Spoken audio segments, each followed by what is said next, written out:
Hi all, this is Nagarjuna. ఇక్కడ కొన్ని words రాశానండి. కట్టుబడి ఉండటము, శిరసావహించడము, ఆ అలానే దానికి ఆపోజిట్ గా అతిక్రమించడం, రూల్స్ ని ఫాలో అవడం, రూల్స్ ని ఫాలో కాకపోవడం. చివరి వరకు చూస్తే మీకు ఖచ్చితంగా నచ్చుతుంది ఈ వీడియో. మీకు ఒకే మీనింగ్ కి వచ్చేటట్టుగా ఎక్కువ వర్డ్స్ రాసి దానికి ఆపోజిట్ కూడా. ఇది మంచి చక్కని పద్ధతి అండి వొకాబులరీ నేర్చుకునే విధానంలో. సో ఇక్కడ ఏంటంటే ఫస్ట్ వర్డ్ వచ్చేసి abide by. Word it is abide by.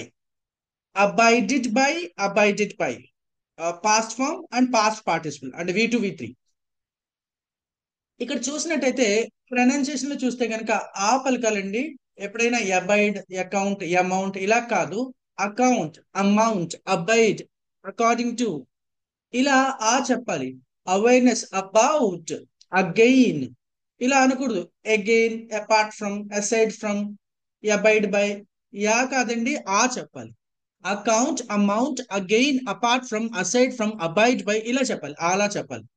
అలానే మరొక రూల్ ఏంటంటే ఇక్కడ డిఈడి వచ్చింది కదండి. ఎప్పుడైనా ఏదైనా ఒక ఇంగ్లీష్ పదం చివరిన డిఈడి వస్తే దాన్ని డిఐడిగా చెప్పాలి. ఎలాగా? Sounded, SOUNDED, sounded. Branded, branded, branded అంటారు కదా, బ్రాండెడ్ కాదండి, ఇది branded. Sounded, landed, moulded, needed, abided ఇలా అన్నమాట. So abide by, abided by, abided by చట్టాలకు కట్టుబడి ఉండడం అండి. I abide by the rules and regulations of a company.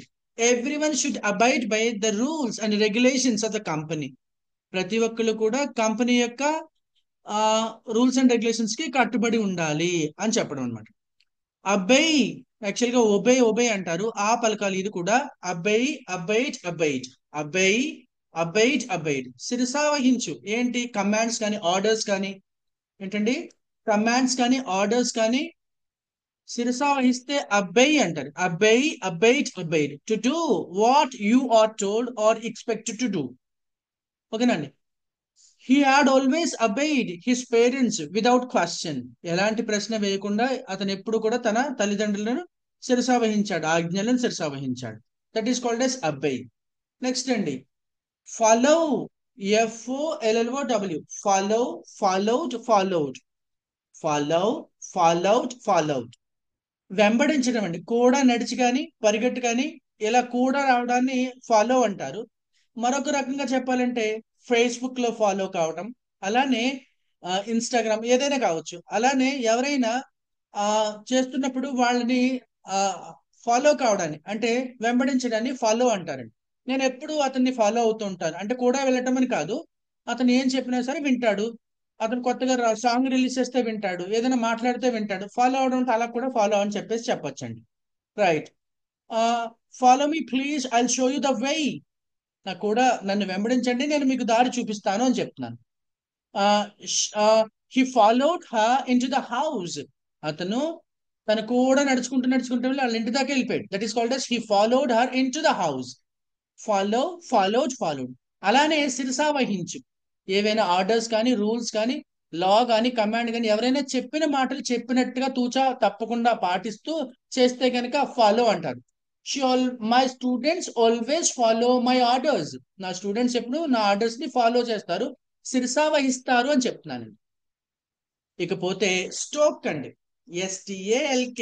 What is this? STALK, stalk. Stalked, స్టోక్డ్.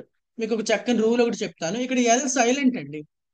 ఎప్పుడైనా కొన్ని పదాలు ఉన్నాయి ఇంగ్లీష్ లో, ఈ పదాలన్నింటిలోనే కూడా whenever we find the L as a second letter from the right side.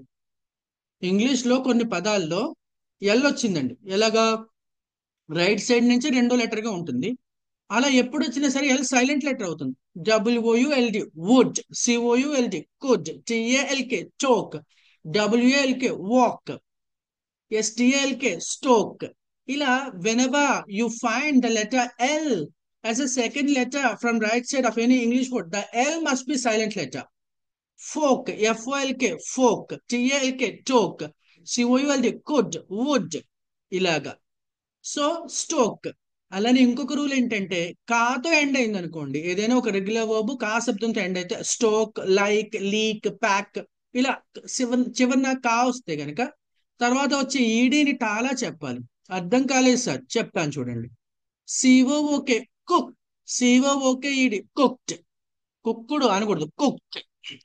ఎల్ఓఓకే look, L O O K E D looked. L I K E like, L I K E D liked. L S C K lock, L S C K E D locked. బిఓఓకే book, బిఓఓకే ఈడి booked. పిఏకే Pak, పిఏఆకే ఈడి పాక్డ్. ఎస్యుసికే సక్, ఎస్యుసికే ఈడి సక్డ్. ఇలా చెప్పకూడదు. సక్కుడు, పార్కుడు, లుక్కుడు, liked అలా కాదు. Stroke, stalked, స్టోక్డ్ అంటే అర్థం ఏంటనుకుంటున్నారు? దాడి చేసేందుకు కూడా రావడాన్ని స్టోక్ అంటారండి. ఆయుధం పట్టుకుని ఒక మనిషి వైపు మనిషి గుండా కానీ, మనిషికి ఫాలో అవడం కానీ, జంతువుని ఫాలో అవడం కానీ కూడా ఫాలో అవుతూ అటాక్ చేయడాన్ని స్టోక్ అంటారండి. The lion was stalking a zebra. ఆ సింహం ఏదైతే ఉందో అది జీబ్రాని ఫాలో అవుతా ఉందండి. ఓకేనండి. He stalked the girl and poured acid. అతను ఆమె కూడా నడిచి ఫాలో అవి వెంబడించి దాడి చేశాడు. That is called a stalk అండి. ఓకేనా? స్టోక్ అంటే ఫాలో కావడమే, కాకపోతే దాడి చేసేందుకు ఆయుధం పట్టుకుని చేయడానికి. ముఖ్యంగా జంతువులకు వాడతారు, అలాగే మనుషులు కూడా వాడతారు. నెక్స్ట్ అండి చైస్. ఏంటండి? సిహెచ్ఏఎస్ఈ, చైస్, సిహెచ్ఏఎస్ఈ, చైస్, చైస్డ్, చైస్డ్. సేమ్ రూల్ అండి. ఇక్కడ చూడండి, చైస్ అన్నప్పుడు చివరిని చూడండి, చైస్ శబ్దంతో ఎండ్ అవుతుంది. ఇలా ఎండ్ అయినప్పుడు తర్వాత రాసే ఈడీని కానీ డిని కానీ ఆ ఈడీని కానీ తాలా చెప్పాలి. M I S S miss, M I S S E D missed. K I S S kiss, K I S S E D kissed. F A C E face, F A C E D faced. Announce, announced. Slice, sliced. Trace, traced. Curse, cursed. ఇలా శబ్దంతో ఎండ్ అయినప్పుడు ఈడీని టాలా చెప్పాలి. సో చేస్, చేస్డ్, చేస్డ్ వెంబడించడం అండి. పరుగున కావచ్చు, నడిచి కావచ్చు. ముఖ్యంగా పరుగు పెట్టి లేదా వాహనం పైన కానీ కూడా వెంబడించడాన్ని చేస్ అంటారు. My dog likes chasing rabbits. నా కుక్క ర్యాబిట్స్ ని చేస్ చేయడానికి ఇష్టపడుతుంది. Right. The rowdies and goonda chased me. Rowdies goondas నన్ను చేస్ చేశారు, వెంబడించారు, పరుగున వచ్చారు. దట్ ఈస్ కాల్డ్ ఎ చేస్. నెక్స్ట్ అండి ఆపోజిట్ చూద్దామండి.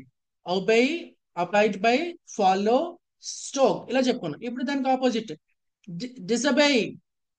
అందరూ డిస్ఒబే అంటారు. డిసబై, డిఐఎస్ఓబిఈవై అండి. ఎలా చెప్పాలండి? డిస్ అబై, డిసబై, డిసబై, డిసబైడ్, డిసబైడ్. చట్టాన్ని అతిక్రమించడాన్ని డిసబై అంటారండి. ఓకేనండి.